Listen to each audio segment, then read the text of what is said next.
नमस्कार, आज हम लेकर आए हैं उत्तराखंड के दिन भर की बड़ी खबरें। सतीश शर्मा की अस्थियां हर की पैड़ी पर विसर्जित। राजीव गांधी के खास दोस्त थे कैप्टन सतीश शर्मा गांधी परिवार के बेहद करीबी माने जाते थे। शर्मा की राजनीति में एंट्री भी पूर्व पीएम राजीव गांधी द्वारा ही कराई गई थी। पहले वह एक एयरलाइंस कंपनी में पायलट के तौर पर काम करते थे। यहाँ सालों से कई सरकारी कार्यालयों ने नहीं भरा टैक्स, 25 लाख से ज्यादा हुआ बकाया।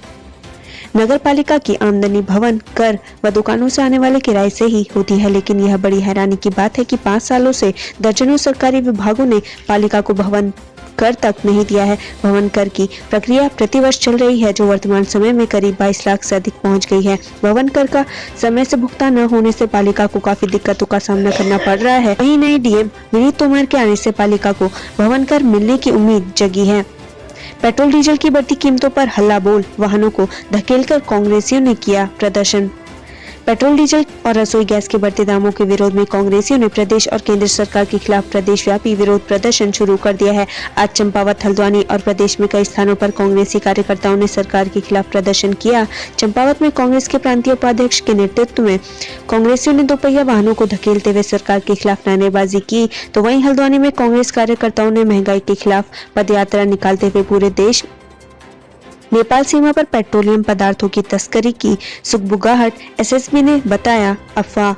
नेपाल में पेट्रोलियम पदार्थों के दाम भारत के मुकाबले काफी कम है। ऐसे में नेपाल से पेट्रोल और डीजल की तस्करी की तमाम खबरें सामने आ रही हैं, लेकिन नेपाल सीमा पर ड्यूटी करने वाले एसएसबी टीम इस बात से इत्तेफाक नहीं रखती। एसएसबी कमांडेंट बीपीएस निगर का कहना है कि चंपावत से सटी नेपाल सीमा पर पेट्रोलियम पदार्थों की तस्करी नहीं हो रही है। फिलहाल ऐसी कोई खबर नहीं आई है। हमारी टीम सुरक्षा को लेकर लगातार पेट्रोलिंग कर रही है। चमोली आपदा पर सियासत तेज, हरदा के फेल तंज पर सीएम त्रिवेंद्र का लड्डू जवाब। चमोली में आई आपदा के चलते जहां 60 से अधिक लोगों के शव बरामद हो चुके हैं, वहीं दर्जनों लोग अब भी लापता हैं, जबकि भारी जानमाल को नुकसान भी पहुंचा है। ऐसे में अब चमोली आपदा पर सियासत भी शुरू हो चुकी है। पूर्व मुख्यमंत्री हरीश रावत ने आपदा में सरकार को पूरी तरीके से फेल बताया है। वहीं हरदा को नसीहत देते हुए मुख्यमंत्री त्रिवेंद्र सिंह रावत ने कहा कि चमोली में आई आपदा पर हरीश रावत को कुछ भी नहीं बोलने का अधिकार है।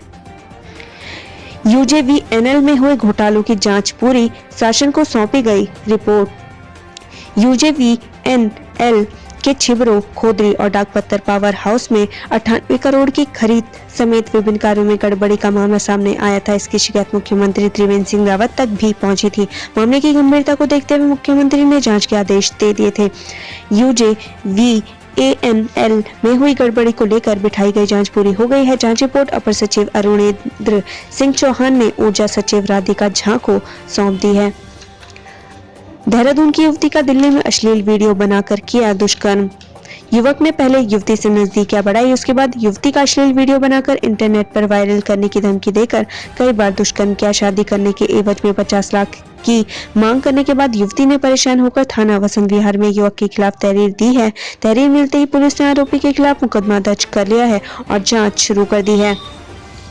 उत्तराखंड पुलिस रैंकर्स परीक्षा 21 फरवरी को होगी आयोजित, कर्मचारियों में खासा उत्साह। लंबे समय से रैंकर्स परीक्षा देकर प्रमोशन पाने वाले पुलिस कर्मियों की परीक्षा का रास्ता साफ हो गया। परीक्षा के विरोध में हाईकोर्ट पहुंचे कुछ पुलिस कर्मियों के मामले का अब निस्तारित हो गया है। अब 21 फरवरी को ही रैंकर्स परीक्षा आयोजित होगी। परीक्षा तिथि स्पष्ट होने के चलते आवेदकों में उत्साह का माहौल है, जबकि इससे पहले परीक्षा को लेकर आवेदकों में असमंजस की स्थिति बनी हुई थी। जिलाधिकारी ने निर्माणाधीन कलेक्ट्रेट भवन का किया निरीक्षण, दिए आवश्यक निर्देश। डीएम नितिन सिंह भदौरिया ने सियाली धार स्थित निर्माणाधीन नए कलेक्ट्रेट भवन का निरीक्षण किया। इस दौरान उन्होंने कार्यदायी संस्था और ठेकेदार को बचे हुए कार्य को जल्द से जल्द पूरा करने के निर्देश दिए। वहीं उन्होंने निर्माणाधीन कलेक्ट्रेट में बने कमरों का भी निरीक्षण किया। हालांकि डीएम ने कार्यों की गुणवत्ता व प्रगति पर संतोष व्यक्त किया है। रामनगर भतरोज खान मार्ग पर गहरी खाई में गिरी मैक्स, 2 की मौत, 5 घायल।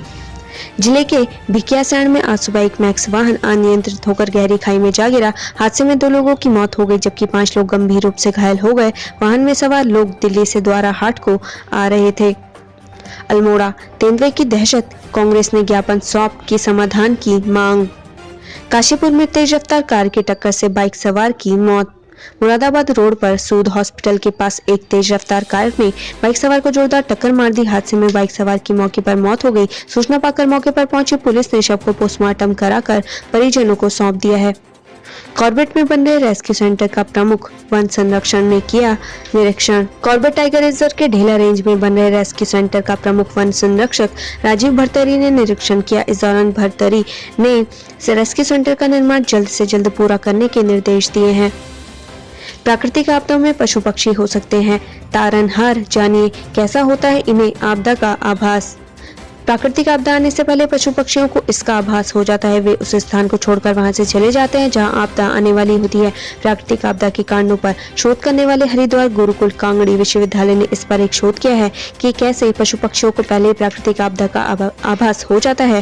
गुरुकुल कांगड़ी विश्वविद्यालय के पशु वैज्ञानिक डॉक्टर दिनेश भट्ट कहते हैं कि पशु पक्षियों के व्यवहार को भांपकर बड़ी प्राकृतिक आपदा से बचाया जा सकता है। इसके लिए आपदा प्रभावित क्षेत्र में तैनात आर्मी, एनडीआरएफ को व्यवहार और पक्षी विज्ञान के जानकारी दी जानी चाहिए। आपदा के मारों को सोनू सूद का सहारा, पिता को खोने वाली 4 बेटियों को लिया गोद। चमोली के तपोवन में आई जल प्रलय ने नरेंद्र नगर के गूलर के रहने वाले आलम सिंह पुनेर की मौत हो गई। आलम सिंह की मौत के बाद 4 बेटियों के सिर से पिता का साया उठ गया। परिवार के सामने रोजी रोटी का संकट खड़ा हो गया। वहीं इस बात की खबर लगते ही अभिनेता सोनू सूद ने आलम की चारों बेटियों को गोद लेने का निर्णय लिया है। रामनगर में दिन दहाड़े चोरी से हड़कंप, लाखों की नकदी और जेवरात ले उड़े बदमाश। चोरों ने दिन दहाड़े बैल पड़ाव क्षेत्र के एक घर में चोरी की वारदात को अंजाम दिया है। चोरों ने घुसकर 5 तोला जेवर और 12,000 रुपए की नकदी पर हाथ साफ किया है। इससे मोहल्ले में हड़कंप मचा हुआ है। वहीं सूचना पाकर मौके पर पहुंची पुलिस ने आस पड़ोस के लोगों से पूछताछ कर आगे की कार्रवाई शुरू कर दी है। नागपुर में अपराध करके उत्तराखंड में छिपे थे दंपत्ति हल्द्वानी से गिरफ्तार। पिथौरागढ़ निवासी एक दंपत्ति को महाराष्ट्र पुलिस ने नैनीताल जिले के हल्द्वानी से गिरफ्तार किया है। दंपत्ति पर महाराष्ट्र के नागपुर शहर थाने में धारा 376, 406, 420 व 406 आईपीसी के तहत मुकदमा दर्ज किया है। इसके अलावा पति पर दुष्कर्म का आरोप भी लगा है। महाराष्ट्र पुलिस आरोपी दंपत्ति को नागपुर ले गई है। 5 बहनों ने पिता पर लगाया दुष्कर्म का आरोप, घर से भागकर जंगल में बिताई रात। नैनीताल जिले के कोटाबाग क्षेत्र से रिश्तों को संचार करने वाली घटना सामने आई है। कोटाबाग क्षेत्र के एक गांव में रहने वाली 5 बहनों ने अपने पिता पर यौन शोषण का आरोप लगाते हुए मुकदमा दर्ज कराया है। पीड़ित बेटियों का आरोप है कि पिता शराब के नशे में लंबे समय से उनका यौन शोषण कर रहा था, जिससे परेशान होकर वो घर से भाग निकली, जिसके बाद वो महिला आयोग की पूर्व उपाध्यक्ष अमिता लोहनी से मिली। 24-25 फरवरी को बढ़ सकता है ऋषिगंगा का जल स्तर, अलर्ट पर एजेंसियां।